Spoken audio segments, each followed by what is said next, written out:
Crispy, let's start with from the beginning. How was your run at Galactic Championships? It was great in the fact that I went undefeated. How many matches did you play at Galactics? I played 0 matches at Galactics. Oh, heartbreaking. I know. I was unable to make it to Galactics this year. I was really looking forward to, spending the whole week out there with the team. That was so awesome. But unfortunately, I know, man. I'm not gonna miss it next year, 100%. Was unable to make it, but I was able to make GenCon and kind of, not all the way, but kind of make up for not being able to go to Galactics, but by performing well at the tournaments that I could. No, you killed it at Galactics. What are you talking about, dude? That's awesome. Super proud of you. So tell us about, these are the tournaments. Here, I'll hide our faces while you kind of walk us through what happened at GenCon. Yeah, just give us what was it? What happened at GenCon? Explain the tournament structure. So GenCon had a unique series structure. It was called the Master Series, where there were 6 premier constructed heats and 2 sealed heats, where you could enter in them and you can play, and you are just looking to win the heat. There is no cut. It's just straight 6 rounds of Swiss, and you want to be number 1 because the winner of each heat advances to a Master Series draft on Sunday, where you get to draft some really cool cards, get a lot of prizes, and we ended up both making that Master Draft by winning our premier heats. Yeah, and it was, the tournament fields were still pretty hefty. I mean, as you can see here, is in the upper 40s to 50 people in each of these tournaments. It wasn't like there were smaller PQs that weekend, but besides that, there are also some really good players that came over. Oh my gosh. Let's see if I can move the slides. From KTOD, Alex the Greatest was there playing. From Team Enigma that won Galactics, Sip, probably one of the top 5 players in the world, was playing. And then the runner-up at Minneapolis, I think Tan. What's Tan's? Why am I going blank? Ray Tan. Ray Tan. Yeah. These were like really great fields. We were there. There's some other Colorado Katina crew had some top-notch players at the event. They had a lot of good players out there. Yeah. For a post Galactics, literally like the weekend after Galactics, you'd expect a lot of these players that went there to be relaxing and resting, and then you have people like Frank, like Sip, like Alex, that are showing up to GenCon, trying to get some wins in these heats. Yeah, so let's talk about our decks. I'll go first because my deck is super close to what we ran at Galactics anyway. You can see this is my top 8, or the one I won. I won the very last one. I was terrible all weekend long. I was bleeding for this one win. It was bad. Even in the morning, I just 0-1 dropped in the morning. I was having such a terrible tournament. I was super sick. We all had the convention crud. And the judge, I know Russell's bringing this up in chat. I did want to go ahead and mention that the judges, I thought the judges were fantastic all weekend. Oh my gosh. It was a very well run event. I remember in the 2 heats that I played, in both the Friday ones where it's, you got 6 rounds going from 9 a.m. to 3, and then another 6 rounds going from 3 to 9. And we started on time and we ended on time, and for 12 rounds in a single day, being able to have that flow from one event directly into the other, it was very well run. I didn't hear of any people complaining about judge rulings or whatever. No, the judging was fantastic. Yeah. Oh yeah, easily one of the best parts was just how it flowed so well. It let us play. We didn't have to stress about, oh, we're gonna get out of here an hour late, right? Right. Everything started on time. Every round was right on time. I'm not used to that. Yeah. I was running from the bathroom once. I was wait, y'all are starting on time. I'm not used to this. What's happening right now? This is so well run. And just the format, like you mentioned, the 8 tournaments, the 8 winners coming together on Sunday for the showcase draft. I think Ron from FFG, the part of the OP team. I mean, I think maybe it was his brainchild. But FFG deserves a lot of credit for running this at GenCon. Like, it was everybody had a blast. I mean, you see all 8. We had top 8 playmats for each of the 8 groups. So we have 64 of these Plo Koon. I think I've got mine right here. So there's only like 64 of these. This was like last year at GenCon, we had the finalizer mat. So this year we had this set 5 Plo Koon, which looks, I mean, it just looks so good, right? Oh yeah, it's really cool. Yeah, and then and we'll get into the top 8 overall playmat, which is super sick later. But yeah, but since my list that I ran with, yeah, I know I'm not coming through on Discord. We don't know why, but you have to watch on the YouTube stream to hear me. Sorry, we couldn't figure out why is that happening. It doesn't make any sense. So, anywho, my deck. I'll go ahead and get into the list so we can go through it quickly because everybody should be pretty familiar with this list by now. It's if you want to get deeper in the list, we did a video on this channel. This is my Kylo deck of dominance, KDOD. What changed from GenCon is that I went down to 1 Madi from the main. I think if you look at Ian Klein or Dave's top 4 lists and runner-up lists, they had the 2 Madis in the main. Different for us is that now people knew about Madi, so it was less of a surprise factor. So it was not as impactful in Game 1 to have Madi because some of the top players I played were playing around Madi from the beginning. And then for me, I had such a bad experience at Galactic's playing against the Hero space decks and the Boba Fett space decks that were running the 3 and 4 health spaceships. I just wanted the open fires. The open fires are really great, and it turned out to work out for me well on the day that I won. So yeah, the Kylo Tarkentown of dominance. No, it's Kylo deck of dominance. Anyhow, so yeah, that was my changes. Some of the sideboard changes that helped. We thought that the ramp decks would be a little less prevalent because of the fact the ramp decks didn't perform that well at Galactics overall. So I went down from 2 Chams to 1 and made room for the extra IG 2000. And then I think with Kylo's Rise, I think Rival's Fall in blue is a great card to have in your sideboard against Kylo and all the other big leader decks. Turned out to be a huge help for me because as you want to look at my run through it, let me go to that slide. I actually had this weird day of where I played 3 Gar Saxon decks. Like, who does that, right? Gar Saxon is such a unusual deck at the top tier, but these players were so good with them too. I played 2 Gar yellows. I played an undefeated double blue Gar. That deck was crazy. A great British guy, a great British player played it. And then Ted was playing the ECL Poe. And so I was really happy to have the IG 2000. I was really happy to have the open fires against these space decks and these shielded Gar Saxon decks. And then it put me in a great position that Wes, who was also undefeated but had a draw, was able to draw with Wes at the end to secure my spot in the top 8. So we'll look at your run now. So this is your top 8. There's Sip again. Poor Sip. Oh man, I think did he get 4 out of 5 or 5 out of 6 top 8s? It was crazy. Right. Yeah. He made top 8 4 out of 5. You also see in here a great player, Aaron. They were close a couple of times this weekend. They made some top 8s. And then Danny was playing Kylo Tarkentown. Danny is the one that came to fame at Galactics going undefeated on day 1 with Kylo Tarkentown. It's a different build than ours, but it really put Kylo Tarkentown on the map on day 1 before we really blew it up on day 2. So tell us about your top 8. Yeah, these guys. I mean, I think I played out of this top 8. I played Aaron and Sharky up there. Funny enough, I managed to dodge Sip all weekend. I don't know if you. I had to play Sip. Sip crushed me. You ran into Sip. Yeah. Yeah, Sip crushed me. It wasn't even close. Sip is a fantastic player. One of the best players in the world. Incredible. Yeah. But I also had Sharky in my top 8 also. So, and then we all had some celebratory drinks afterwards. That was so much fun hanging out with these guys, Sip and Shark and Wes and Alex from KTOD. Yeah.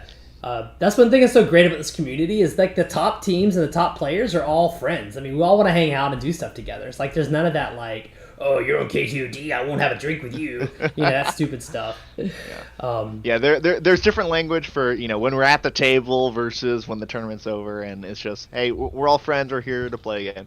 All right, well, speaking of playing a game, you brought a spicy list. Should we look at it?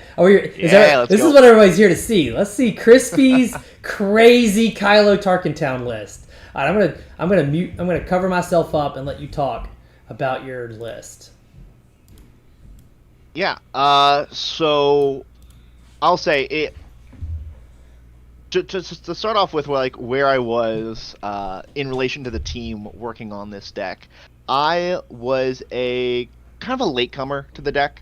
I really started picking it up once I was running meta decks into our Kylo, so that way we could, you know, practice and, the week before Galactics, you know, I opened up my house. We had a whole bunch of people stop by, and I was often the guy running, you know, CAD or running Han into this Kylo. And so I learned most of the lines by playing against it and learning how strong this deck was. And at the time that we were testing, we were also testing Rey at that point. So Rey is not an idea that started from me, but it was something that we as a team came together and tried. And eventually we moved off of it because it just, like, to make Rey consistent, you have to put a lot into it. Because, you know, if you're just using Kylo's ability, you're not going to get it as much. So, all right, what if you throw in some Owens? That way you can have Owen die, search, and find Rey. You know, what if you throw in some I'm Your Fathers, where you get a whole bunch of card draw, and you have a chance to find Rey there? What if you play, like, these Night Sister Warriors, where, you know, they're not going to be sticking around, but they're going to be dying, drawing, and you get a card off that. So it's a lot of space in the deck, and for, like, a very, very good deck that ended up being the runner-up at Galactics, there's not a lot of changes you can make to open up open up spaces in the deck to fit Rey. Like, you know, you have the 3 heroic resolves that, you know, you're not really ever trying to play on Kylo. Like, you play it as sort of a last resort of, oh, like, I didn't find enough upgrades, I guess I have extra resources this turn to spend on the heroic resolve.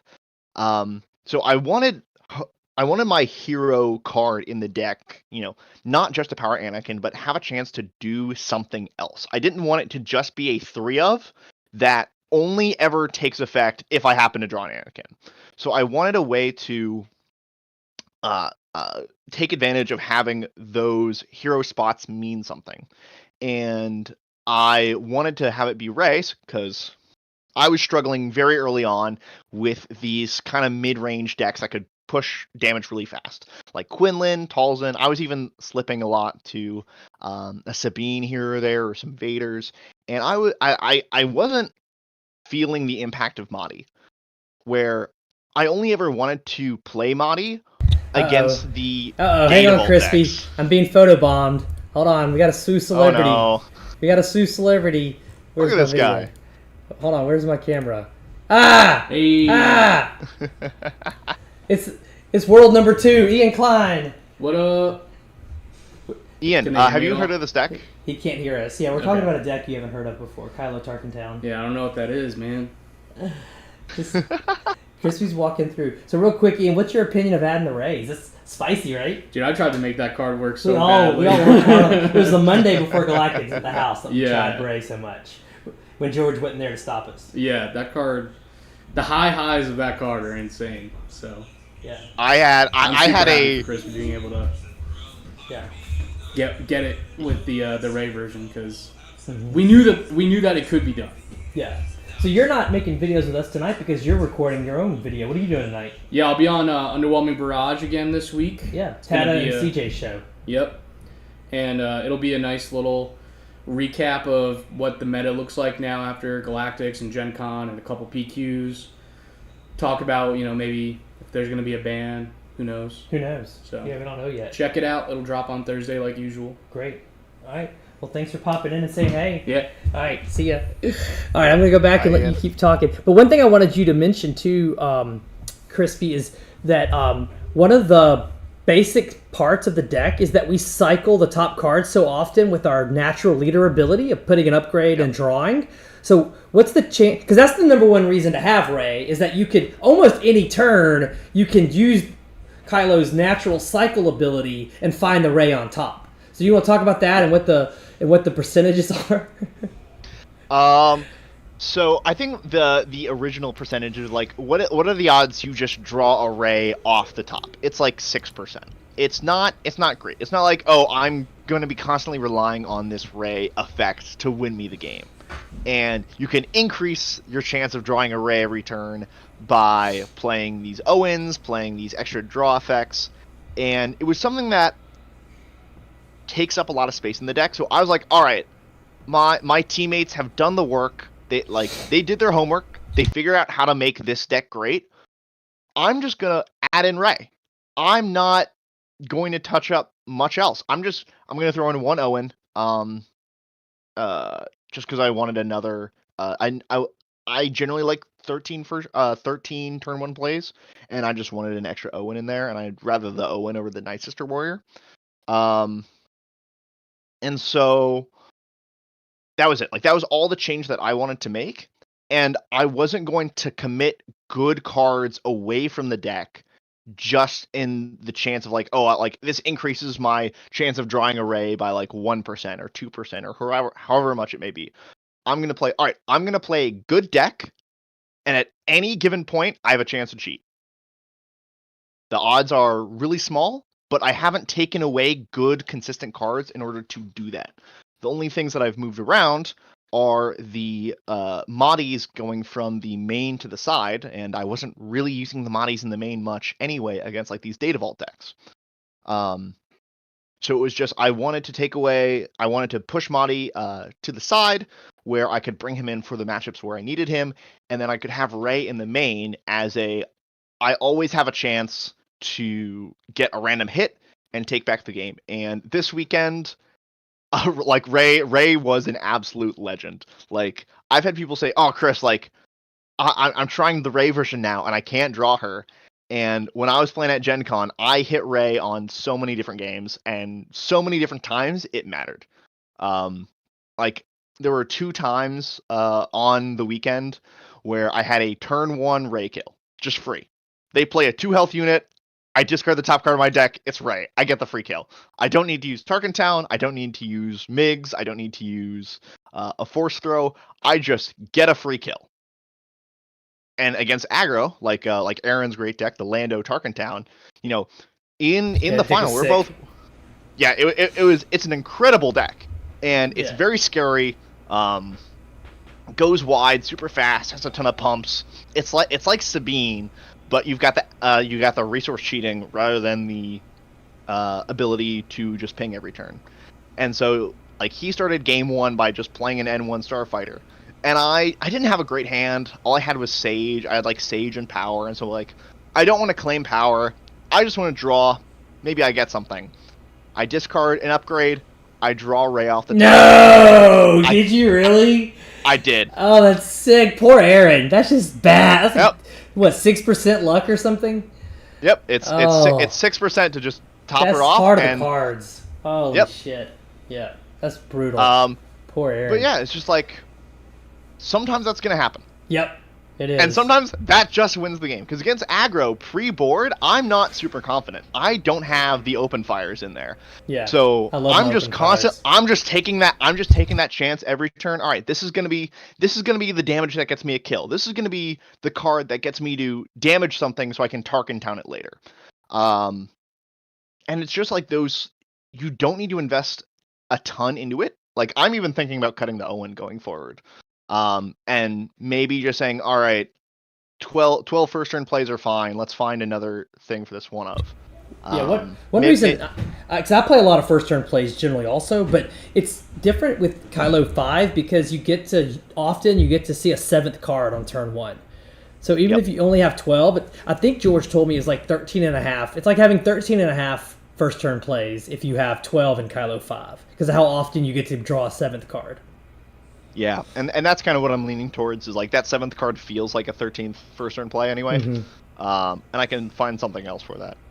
but it was just like I never needed to search. It was just if it happened, it happens, and I wasn't committing so many cards of the deck to do it. Now, the drawback to Rey is that when you discard her, you do not get a card drawn back. Right. So it's like if you're playing heroic resolves, you can discard the heroic resolve, you get the hero card in your discard, but you also get a card back. Yeah, you get to draw a card with the ability. Yep. Yes. Rey doesn't give you that card back. So that can be a downside when you're going into those, 6 resource turn, like the big one, right? Like you want to have Rey in your discard pile by 6 resources. So that way you can play Anakin and get the full effect. But if you're just discarding a card from your hand on 6 resources, you could be pretty strained on your hand at that point. We're playing a lot of 1+2s, so you don't generally have a ton of your cards in your hand. It's not like you're sitting on, 4 cards in your hand at all time. Where I play a 2-drop, I play a 3-drop, I play a 4-drop, I play a 5, and I still have the same number of cards in my hand as I started with. You're going to be running out of cards fast. And so that raid discard can sometimes put you down to 1 card. And maybe that 1 card is your Anakin. So now you're kind of opening up yourself to getting Force Thrown or whatever kind of hand hate and losing that Anakin. Which is her big drawback. She does not have the cycle. And I think that's what a lot of people are looking for, primarily. Because if you draw a Heroic Resolve on your first, opening hand, you have a Heroic Resolve in your hand. You're like, all right, yes. Yeah, it's great. This is awesome. I love that. I'm just gonna discard this right away. And my Anakin's I don't have to worry about it. Yep, Anakin's ready from the beginning. Yep. But if you start with a Rey in your opening hand, you're like, oh man, do I really want to hold this Rey the whole game, knowing I'm never gonna get the card draw offer? Right. And it's so crazy. she feels really bad in your opening hand because it's like, all right, you just have to resource this, or you have to commit this to being a card that you discard that is just going to tax a card from your hand. So the way I've described this, your version of the deck, which is super hot, is that this is the high roll version. Agreed. Do you agree with that? Like, if you're trying to win an event, like you want to win a PQ, run this and roll the dice to go high. If you just need to make a top 8, play one of our more consistent, not Rey versions that are pretty more steady. Yeah. And not only is it more high roll, but it's strictly better into these aggro and lower to the ground decks. Mahdi isn't going to do you anything if your opponent is planning to just kill you on 6 resources. Yeah, 100%. But what Rey does in those aggro matchups is that it gives you a cheat. It gives you an extra chance to say, all right, I'm going to kill a unit. I'm going to stabilize the board. And there are, it has that high roll element where it's like, all right, this is a bad matchup for me. They're going to go fast. I don't have enough removal to deal with everything. These Power of the Dark Sides aren't going to have as much effect if they're playing 2 units every turn. But being able to pull out that Rey and get an extra kill off of that without having to spend additional resources, gives you such an out. I will say, probably my 2 best, 2 favorite moments of Rey on the weekend were unfortunately both against Aaron. So the one being the Rey discard on turn 1 to kill an enemy starfighter. Gross. But it was in game 2. He essentially had lethal on me, and I played I Am Your Father onto a Sabine that had already taken a damage. I think it was took a 1 from a 1 damage force throw.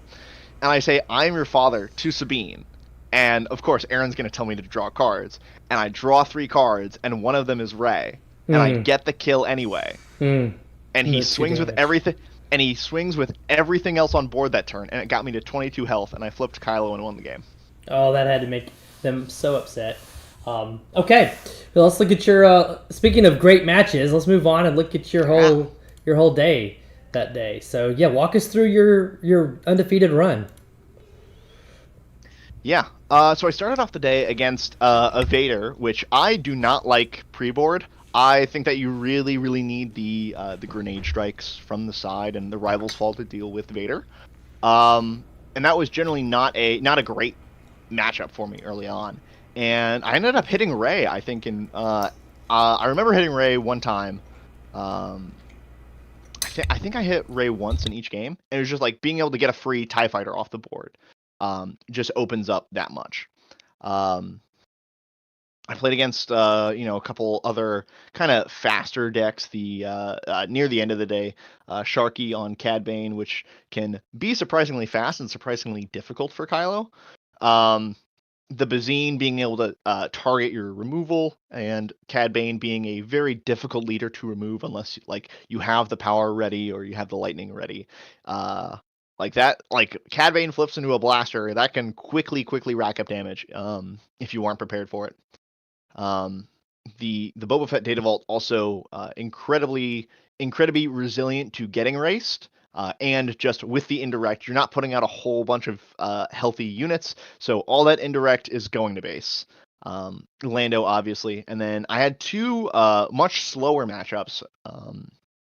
The Yoda and the Iden, played by Wes. These two were very interesting games. The Yoda was a really fun one. Really back and forth game. Seeing who could stick the force units for the force throws, and having to essentially win it off of a massive Kylo flip on 12 or 13 resources to do 20 damage from out of nowhere.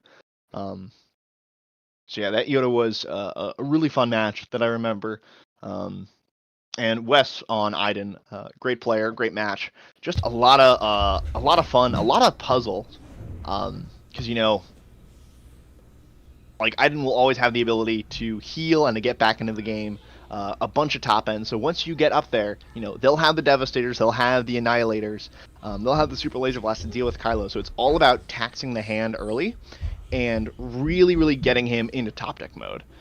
In game 1, I had some super clutch pillages early. I think I went pillage on 4, pillage force throw on 5, and then like another force throw on 6, and just decimated his hand. So by the time that I was ready to start, pushing damage to base with what I had on board, he had no cards in hand. I think I may end up going to a third pillage in the side. I cut the third pillage because I wanted the third raider. But even now, like looking back into these control style decks, I think I'd rather have the third pillage than the third raider, just because of how important it is to deny their counters to Kylo. That's 100% right. Yeah, that's a good point. Yeah, so I'm definitely moving back on the third pillage. But yeah, those matchups were just, all right, can I exhaust my opponent? Can I force my opponent to spend their Kylo answers on other units that I have on board? Can I discard their Kylo answers?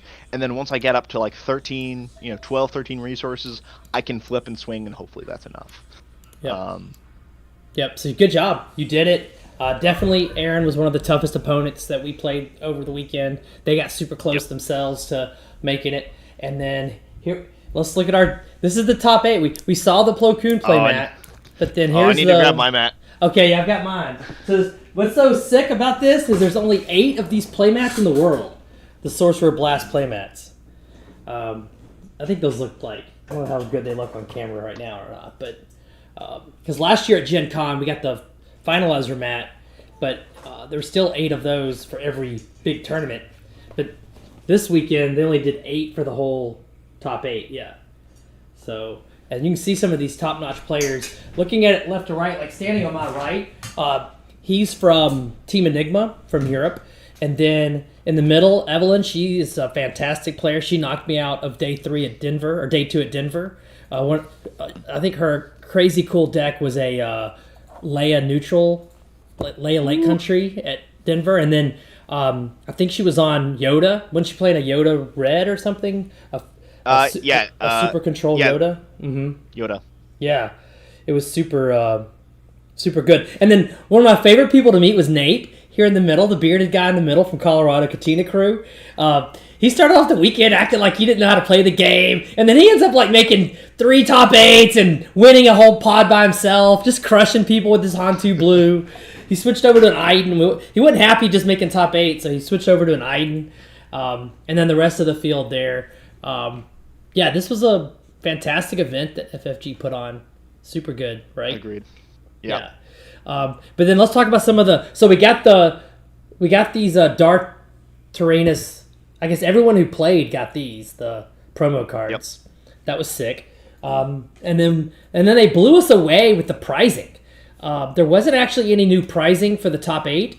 It was just what you got at the draft. But let's walk through. First off, so we walk up for the draft that day, and it looked cool already. This is what it looked like. Oh right? my gosh, yeah. Yeah, these are the only 8 of these playmats in the whole world.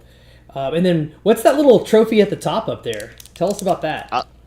That was the trophy for the winner of the draft. So we were going to play in a single elimination, quick little top 8 bracket, and the winner was going to take home that trophy. So that trophy... It looked really good. Yeah, it looked like a cool trophy. But what I liked about this is that was the only prize support for this top 8. Like, we all got the same stuff, except one person would get that extra trophy at the end. So it made drafting, like, way more fun when there wasn't any pressure to perform. Does that make sense? I don't know. Oh, yeah. It was just like, like winning out and getting the trophy is cool, but, like, I'm not pressured to where it's like, oh, man, this card is really good for my deck, but I want to draft this prestige card because it's really cool and it's... I drafted every prestige card I saw. I was deep in villain and drafted like a hero prestige card. I'm like, I don't care. It's a prestige card. I think I ended up passing on one prestige. I don't remember. I think it was like some kind of middle... But no, I snap drafted a foil daughter because it looked so good. Of course. So I've got a little cool video. So this is what it looked like from our perspective. So we got these deck boxes. Talk us through what's happening here, because this is what we got there. Yeah, so we got these deck boxes, and because this event was like titled like all materials provided, they had to give us everything that we needed for the draft. So they gave us the deck box. They gave us, and inside the deck box was a full tray of tokens. So we got a full playset of the official token set. There were the 3 small game-genic boxes that all had their own. Those were the decks, packs that were already opened and looked through and upgraded. In addition, they had the playset of Hyperfoil 30-point bases that come in the Twin Sun deck boxes. That was one of the favorite things I got. I couldn't believe it. I was so surprised. I've always wanted those. Yeah, that was sick.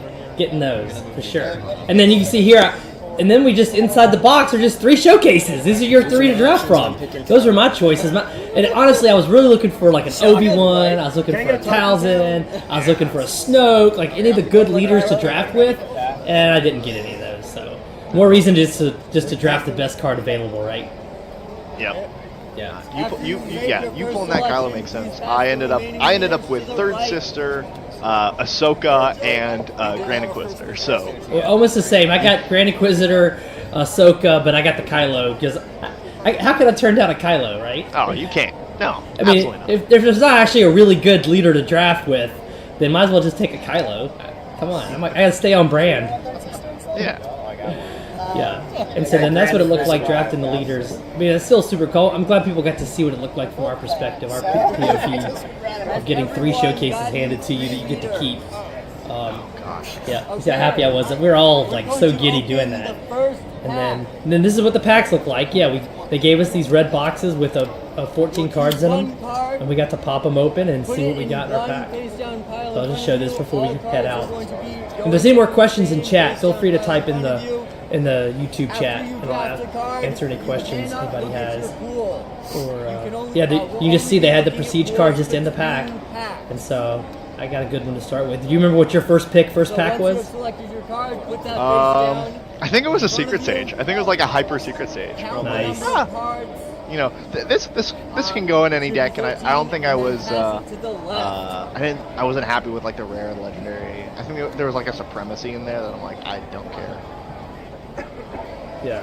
No, they did a great job with the packs, having the extra foils, hyper foils, the extra prestiges in there. It definitely made it quite the experience. So, anyway. So that's it. We did a deck tech of your spicy Ray deck. So talking about it going forward, I mean, is your version of Kylo5 Tarkentown with Rays in it? Is that something you suggest others play at their PQs coming up?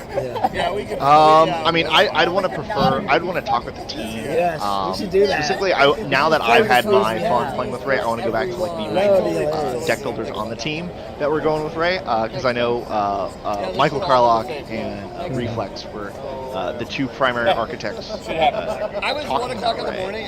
So I'd want to confer with them to make sure that, you know, I'm not trying to do things that we've already figured out. Where if there's any information that they can pass on that can help, I'd like to take that. But realistically, looking forward, I really like Ray. This is amazing. I've got a PQ this weekend. I would certainly like to play her, so maybe I'll tune up the deck a little bit and see how it goes. Well, I see Russell still hanging out in chat with us. I just want one more time, thank you FFG, thank you Ron, thank you to the whole judges program. It was just fantastic how well everybody ran these events. This was a lot of fun for everybody involved. Tons of prizes were handed out, lots of packs were flowing, lots of promo cards.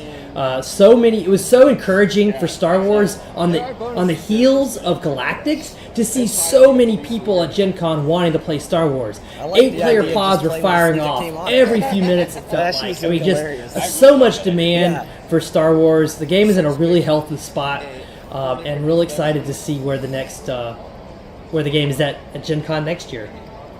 Yeah, like the energy and the environment was honestly incredible. Yeah, so much fun. The staff was excellent.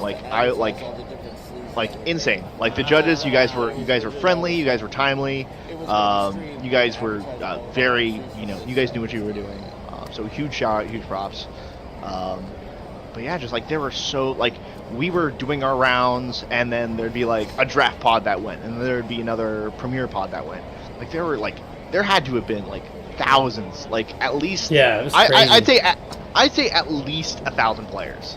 I mean, by Sunday on the back of Galactics. Yeah, by Sunday they had run out of promo cards, and I'm not shocked with how many people were lining up for SWU all weekend. Like, I know there's other like new to play TCGs coming out, but people were lining up to play those. But man, Star Wars was packed all weekend with great players. There were developers there, designers there.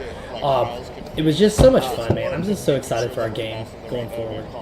But we'll give you time to review after our All right. It's all good. Final last words, and then thanks for doing this today. This is fun. It's fun to win and have people want to see about your deck and hear about your deck. I know.